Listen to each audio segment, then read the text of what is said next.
August 1st, 1944. Avranches, France. George Patton's Third Army has just been activated, and the German High Command's plan for defending France is already 6 weeks from becoming irrelevant.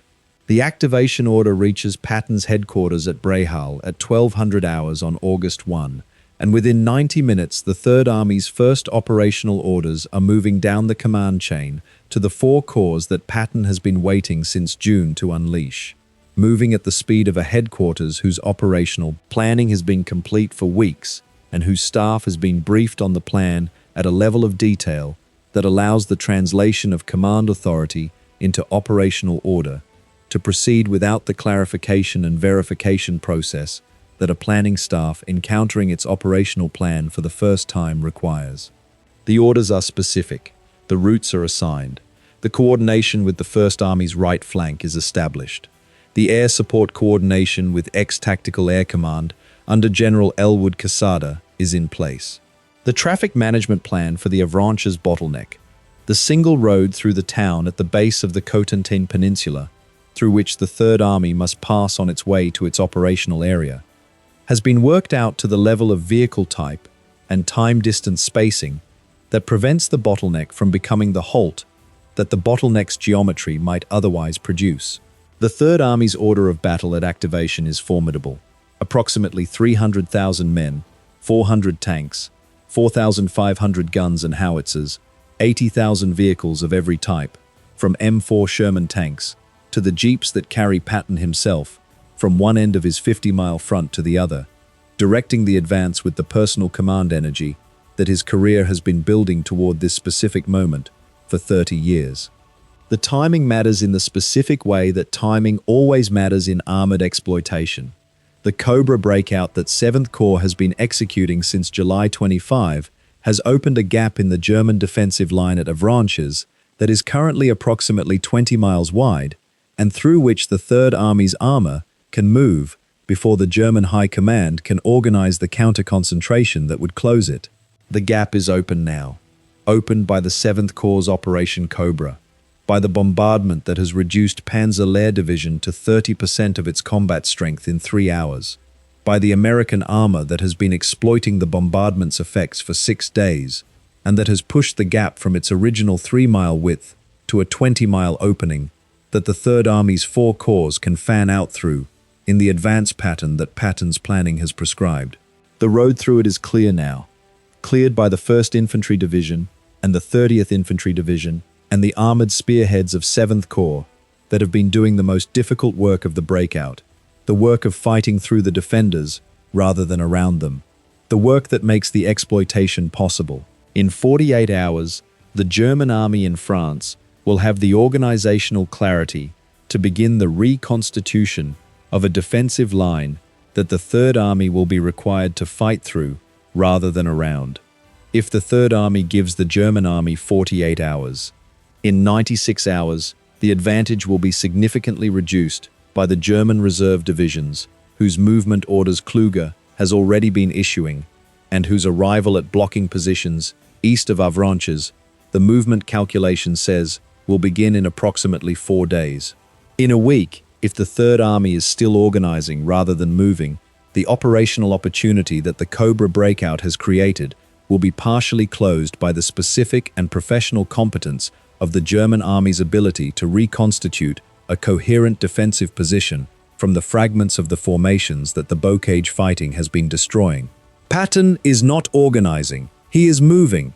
He has, in fact, been organizing the move since December 1943, has been planning the exploitation of a successful Normandy breakout since before the Normandy landing existed in the operational timeline, developing with his Third Army staff the corps assignments and the route selections, and the supply priorities and the traffic management systems that an advance at this pace through this terrain requires to be thought through before the advance begins, rather than improvised as it proceeds.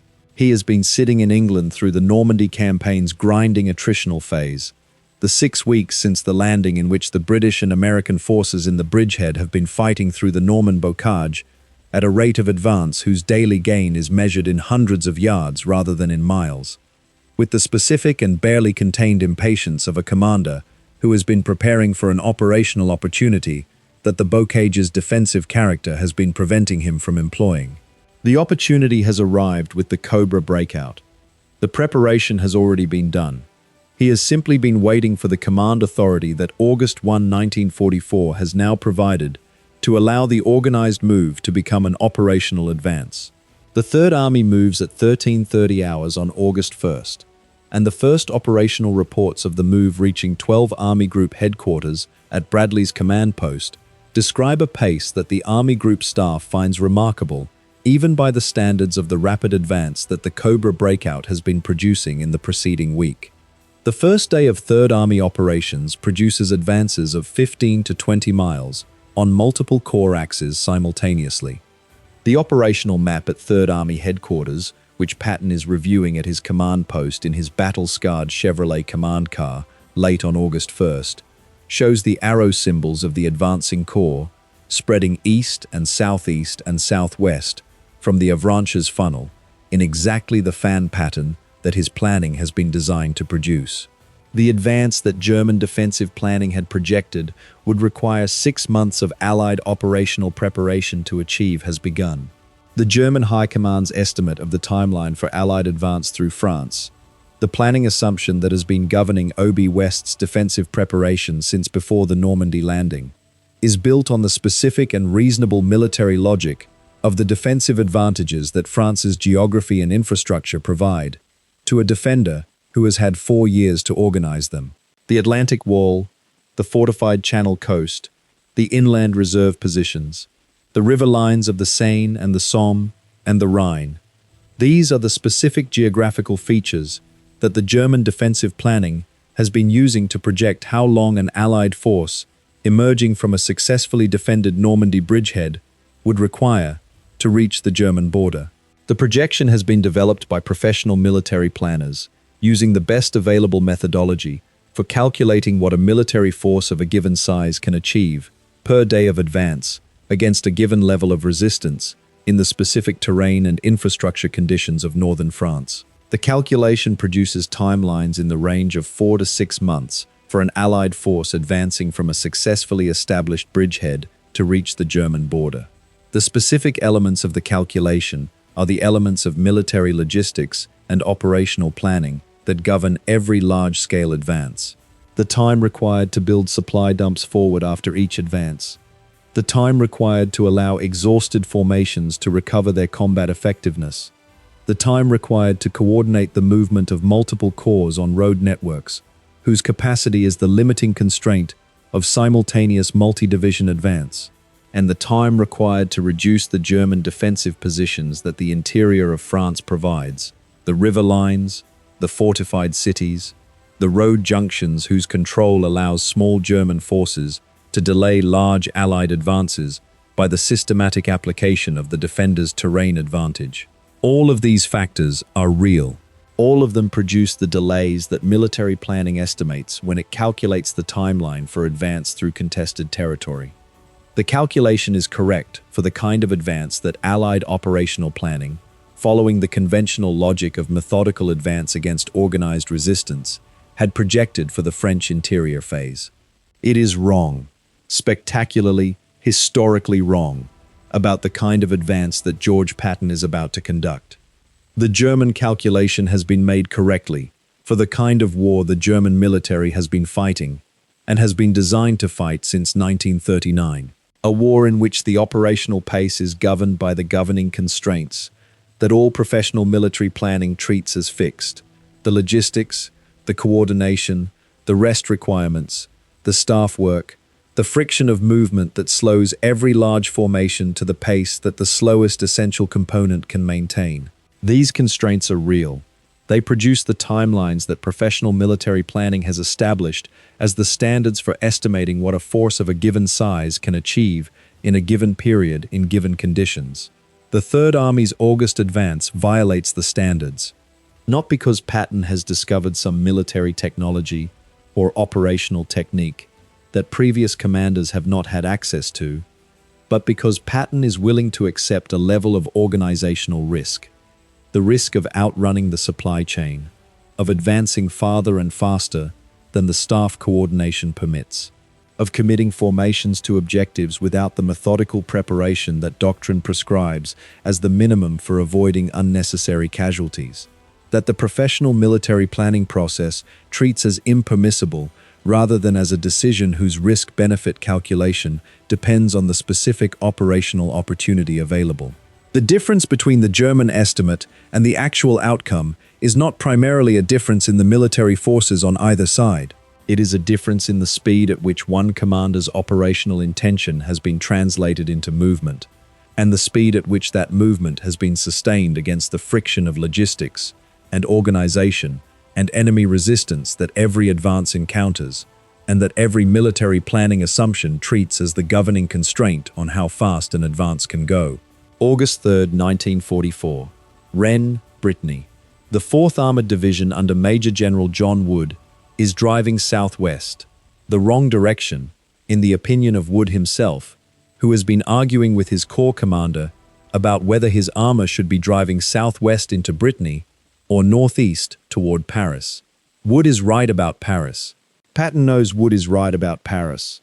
The operational orders that Patton has been given require the Third Army to secure the Breton ports first, on the logic that the supply base the invasion requires necessitates the deep water ports of Brest and Lorient before the advance east toward Germany can begin. It is operational logic that Patton considers premature and partially wrong. The ports of Brittany will eventually turn out to be less useful than the logistical planning has projected, because the German garrisons in Brest and Lorient will hold them until September and October, and their fall will be too late to contribute to the summer campaign's supply. But Patton obeys the orders, while simultaneously moving east anyway, because the operational orders have given him 4 corps, and the operational situation is providing room for all of them. He sends his Veer Corps southwest into Brittany with its orders. He keeps his 12th Corps and 15th Corps moving east. By August 8, 15th Corps under Major General Wade Hyslop has reached Le Mans, 200 miles east of Avranches, in 6 days. In 6 days through terrain that the German defensive planning has assessed as requiring weeks to cross against organized resistance. Moving at a pace whose physical reality the German command is receiving in the form of operational reports that its headquarters staff is finding difficult to believe because the reports describe a military formation doing something that the professional military planning framework they have been trained in rates as not achievable at this pace without losing the organizational coherence that military effectiveness requires.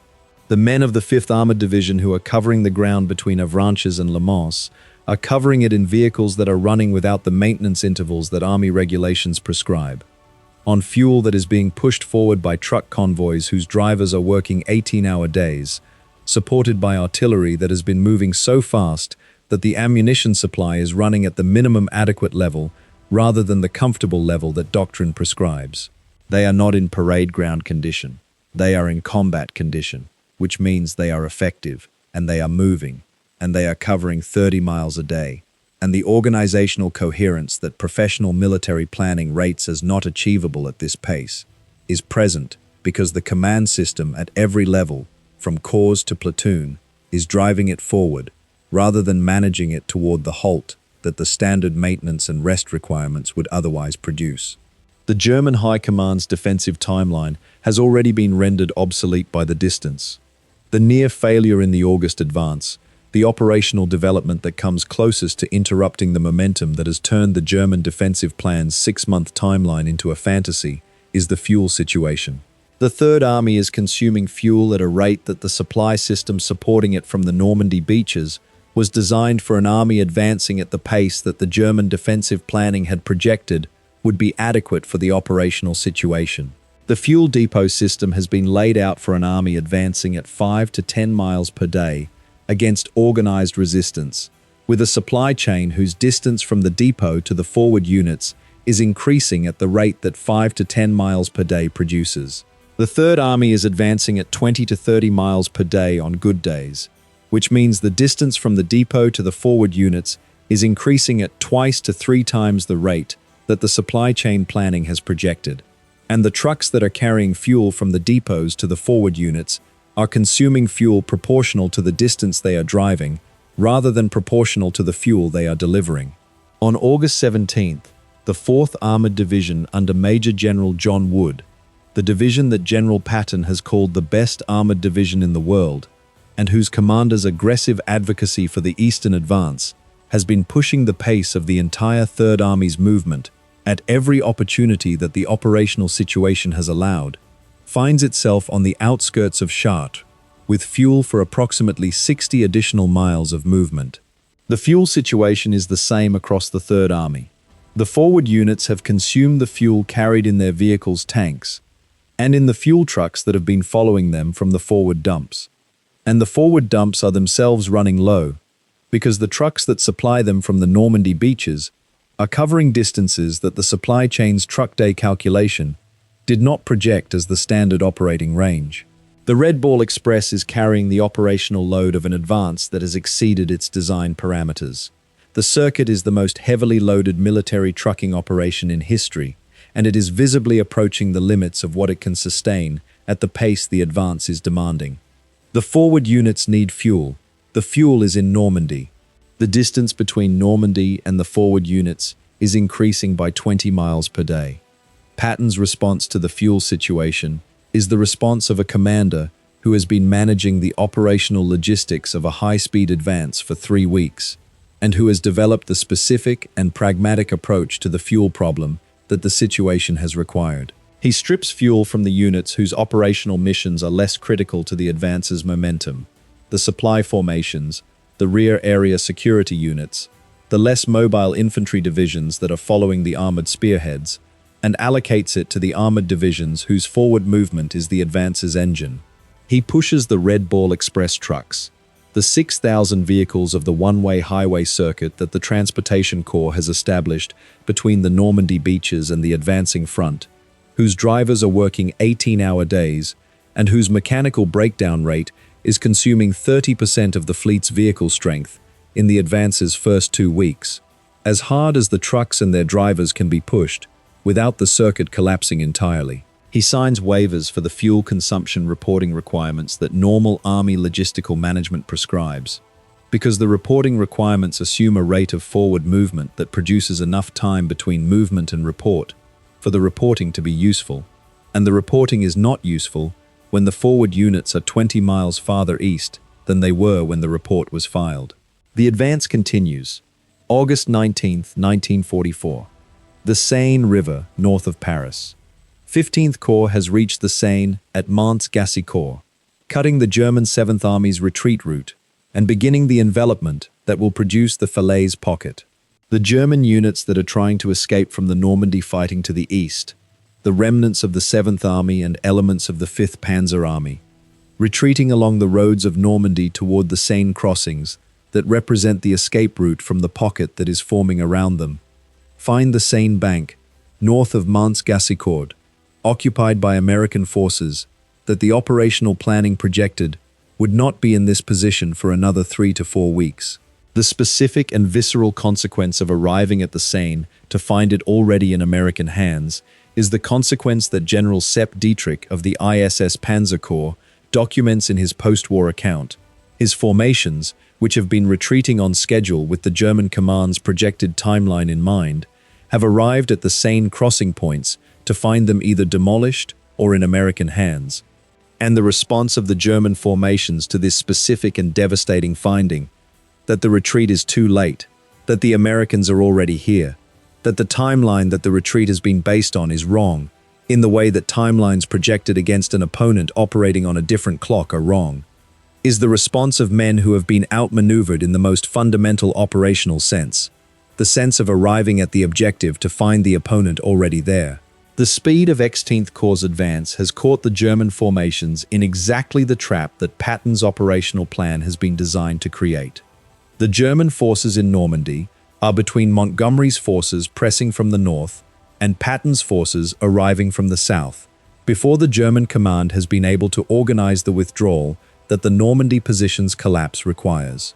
The pocket that is forming around the German 7th Army and elements of the 5th Panzer Army in the Falaise area, a pocket whose northern jaw is the Anglo-Canadian forces under Montgomery, pressing south from the Caen area, and whose southern jaw is the Third Army's 15th Corps, pressing north from Le Mans, with the two jaws converging toward the village of Argentan in a geometry that the German forces caught between them cannot escape faster than they are being pressed from both directions, will eventually produce approximately 50,000 German prisoners and 10,000 German dead in a 2-week period.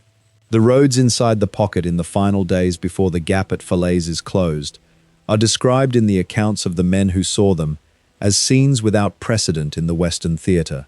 The columns of German vehicles and horses, and men trying to move east faster than the British and American artillery and tactical air can destroy them. The horses that have been pulling the German army's artillery and supply wagons dying in the roads and the fields in numbers that the roads cannot accommodate. The specific and concentrated violence of the killing ground that the pocket produces when the Allied firepower is concentrated on a geographic area small enough to make every round effective and large enough to contain an entire army. The largest single German defeat in the Western theatre is the operational consequence of the Third Army reaching the Seine a month ahead of the German defensive plan's projection. But the 15th Corps that is closing the trap at the Seine is not waiting for the pocket to complete its work. It is already looking east. The divisions that will cross the Seine on August 19th at Mantes-Gassicourt are the divisions that will cross the Marne in the first days of September, and the Rhine after that, if the fuel situation permits, and the German border after that, if the fuel situation permits, and Berlin after that, if anyone in the Allied High Command has the vision and the authority to say yes. The fuel situation will not permit Berlin, but the movement will not stop of its own accord. It will stop only when the fuel stops, and in August 1944, the fuel has not yet stopped. August 25, 1944, Paris, France. The liberation of Paris is happening around the Third Army's flanks while Patton is driving north and east of the city on the routes that Bradley has assigned to the Third Army and that bypass Paris to the south and east. Patton does not want Paris. Paris is a logistical burden and a political complication and a geographical diversion from the operational objective of reaching the Seine crossings east of the city before the German 7th Army's retreating elements can use them. Patton wants to cross the Seine at Melun and at Troyes, and to get behind the retreating German columns before they can establish the defensive line on the Meuse that Obi West has been desperately trying to organize since the Cobra breakout. He wants to be east of the Seine before the German retreat consolidates. He is east of the Seine before the German retreat consolidates.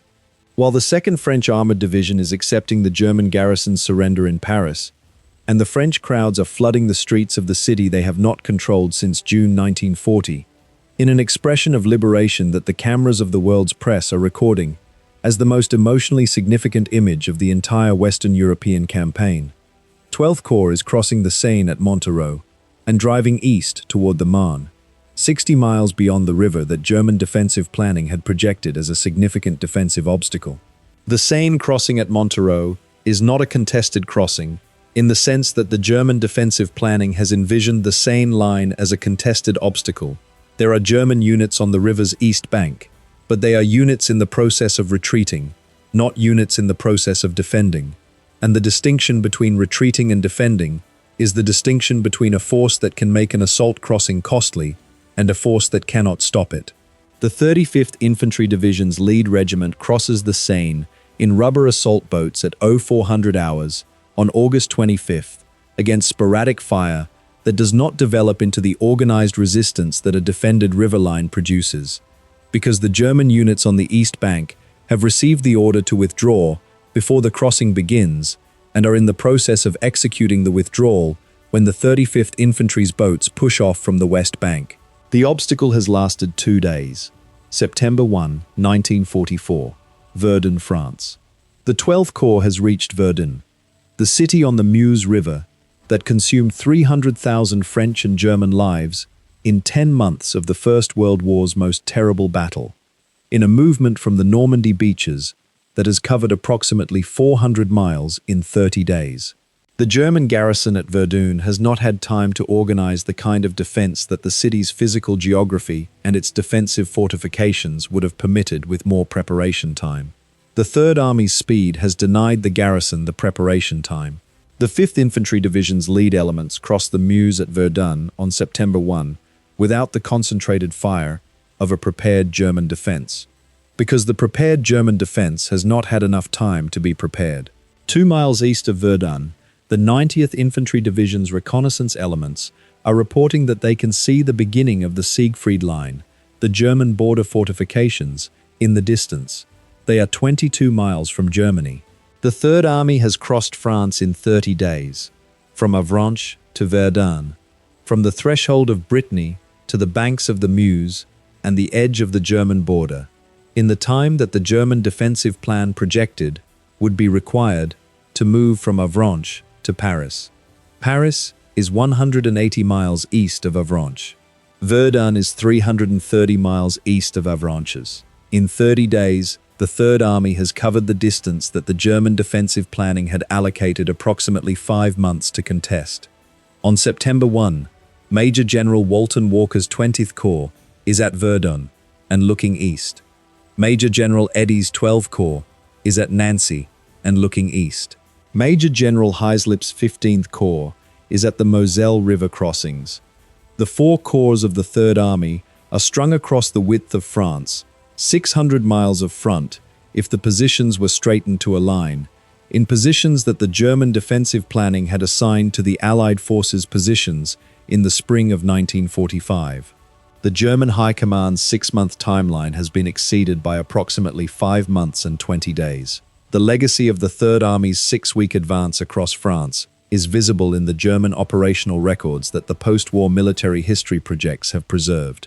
A series of defensive lines that were planned and not reached before the Third Army's advance rendered them moot. A series of command decisions that were made and never implemented because the situation the decisions addressed had changed before the decisions could be carried out.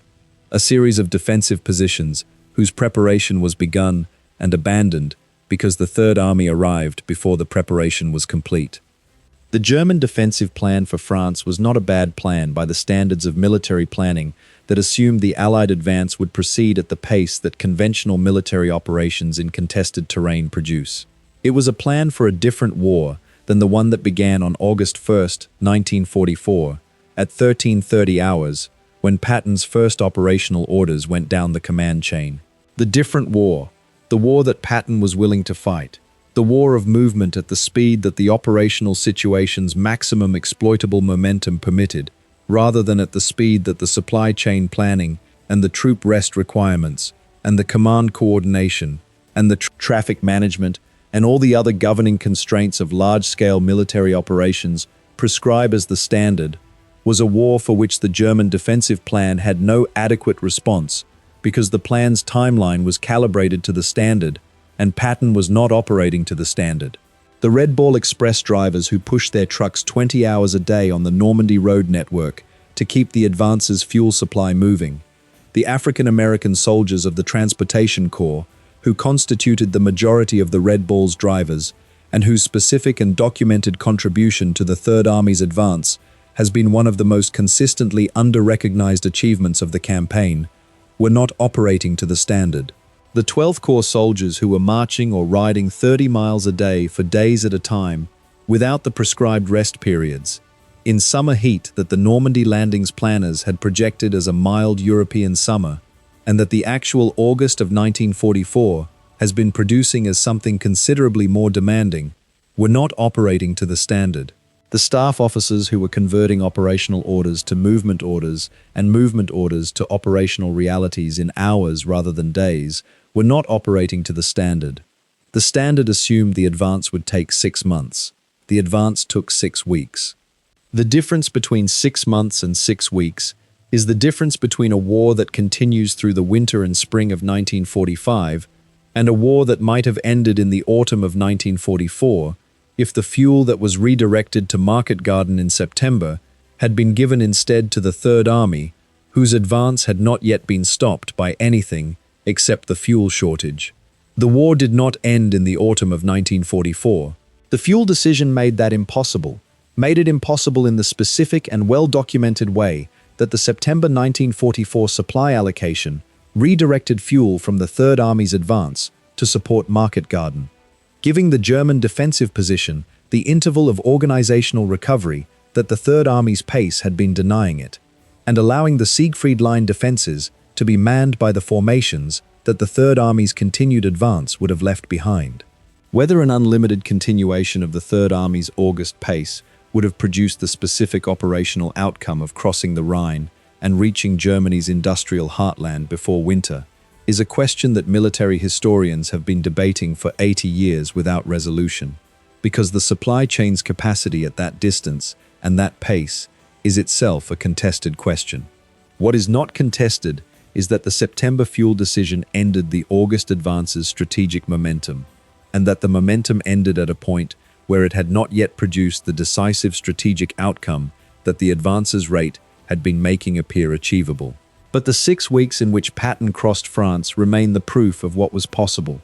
The specific and documented evidence that the German High Command's 6-month timeline was not a physical law, but a planning assumption, whose validity was contingent on the assumptions about operational pace and command aggression that the planning had embedded without knowing they were assumptions rather than constants.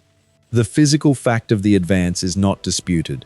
The Third Army moved from Avranches to the German border in 30 days of movement, covering distances that the German defensive plan had allocated months to contest, reaching positions that the German operational estimates had projected as requiring the spring of 1945 to be contested. The advance happened. The German plan was wrong, and the reason it was wrong is the reason that all military planning assumptions are potentially wrong. They are built from the experience of what armies have done in the past, and they cannot account for the commander who operates outside the boundaries that past experience has established as the limits of the possible. Patton operated outside those limits. The German defensive plan, calibrated to the limits, had no adequate response. The 6 weeks that changed France are the 6 weeks that changed the shape of the war, and the planning assumptions about what armies can do are always contingent on who is commanding the army.